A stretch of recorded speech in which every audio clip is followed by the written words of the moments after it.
বাই ও ফুলাবাই হাও নগনি মাক দেখোন না ইমান দিনৰ মূৰত আছে বা বাই হ'ব দে মই ইয়াতে বহিম দে নগনি মাক তই কিন্তু পটকে উঠি নাচবি এতিয়া দীপের বেলা আহি পাইছে ইমান দিনৰ মূৰত তই ভাত খাই যাবি নালগে দে ভাই ভাত নোখোৱালিও হ'ব মানুহ খোৱাটো ডাঙৰ কথা নহয় বাই মানুহ যি তই ভালকে মাত দিছে সেইটোহে ডাঙৰ কথা দে তেতিয়াহ'লে নগনি মাক তই যদি নাখা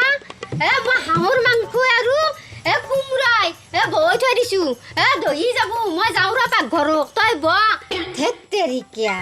কেনেকৈ মন লোৱা মই খোৱাটোই ডাঙৰ বস্তু নহয় বুলি এনে মই লোভিয়া আৰু যাতে ফুলাবাইৰ ঘৰত হাঁহৰ মাংস আৰু পাকঘৰত দেখি পাই যাই আহোঁ ৰ বঢ়িয়া লাগছে ভাই মাংস